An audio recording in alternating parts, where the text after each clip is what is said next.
nakukuha sa baha, no, syempre yung mga sakit na involve yung water. So, ang number one na naiisip ko, dahil may water, no, gastroenteritis, no, dahil nga may tubig din at doon tumitira lamok, so dengue, pwede rin tayo sa leptospirosis at mga skin infections, no.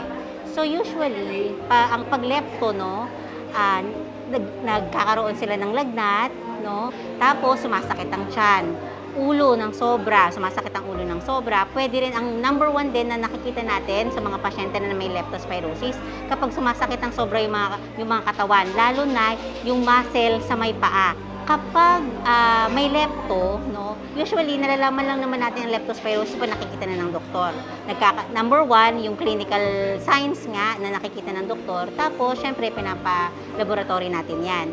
So, meron tayong isang laboratory test, no, na pwedeng ipagawa para malaman na positive ito sa leptospirosis. Kapag alam natin na lumusong tayo sa baha, ang number one na gagawin natin, magpakonsulta agad. At sabihin doon sa health worker o sa doktor o sa nurse na ikaw ay lumusong sa baha kasi may mga prophylaxis sa leptospirosis. Kapag hindi natin nagamot ang leptospirosis, ang number one na pinupuntahan kasi nito at sinisira, kidney.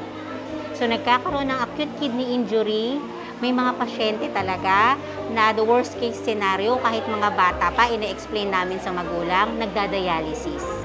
Yun lang, kapag late na silang nadala sa ospital, no, yung acute kidney injury nakakamatay. Yun ang very sad na truth about leptospirosis. So sa isang simpleng baha, no, nasisira ang kidney, pwedeng ikamatay kahit na anong edad.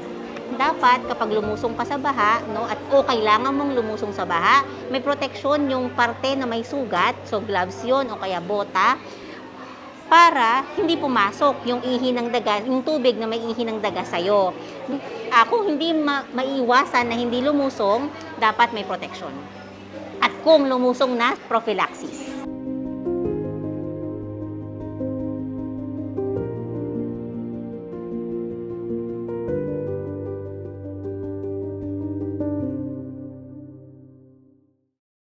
Yung medical mission na to, sagana, no? Sagana sa gamot, number one.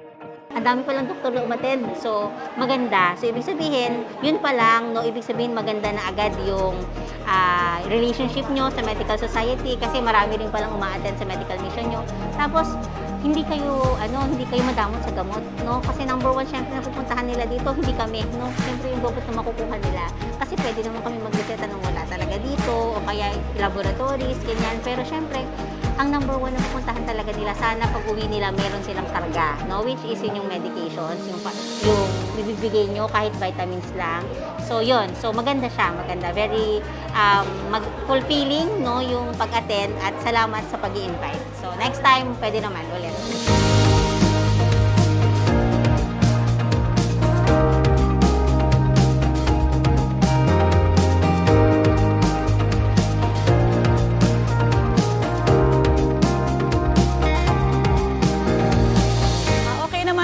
Pamumuhay ng mga learners namin dito.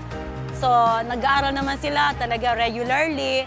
Bukod lang pagka yung nagkakaroon talaga ng high tide at saka yung mga laging uulan. So, yung nagiging dahilan para hindi sila makapasok dito sa klase. When it comes to health concerns naman, so may nagmo-monitor dito from the Department of Education dito sa ating Schools Division of Bulacan. So, wherein check up yung kanilang dental, chine-check up din minsan kung nagkakaroon ba sila ng mga ubo or sipon. And then, yun yung nakamonitored sa ating Division of Bulacan.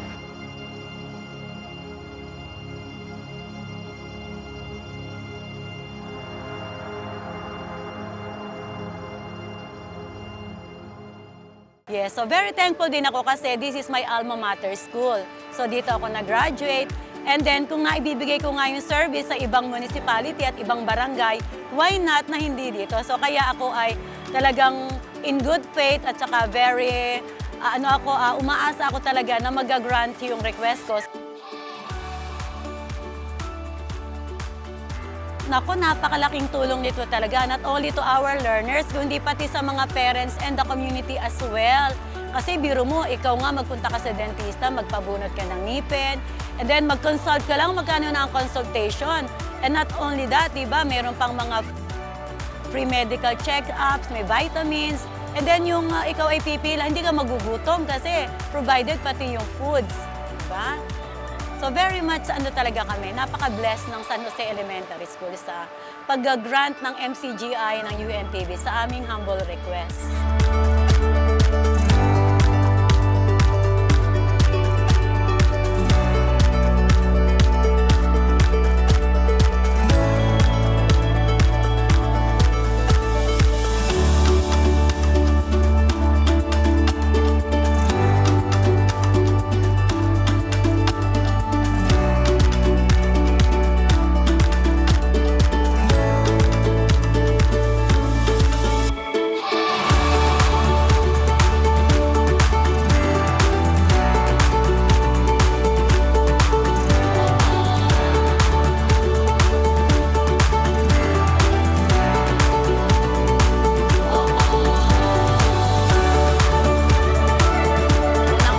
Nagpapasalamat ako sa Diyos at sa mga tao pong ginamit niya, mga doktor, mga kasapi ng MCGI at kay Kuya Daniel Rason dahil po sa pagpunta nila dito sa amin, nagkaroon po ng ganitong pagkakataon na nakatulong sa mga kababayan o kababaryo namin na bigyan kami ng libreng gamot, meron pa rin pong mga food pack na para sa amin at nagpapasalamat po ako sa kanila na sila po ang binigay ni Lord ng ating Panginoon para matulungan ang mga kababayan o kababaryo po namin.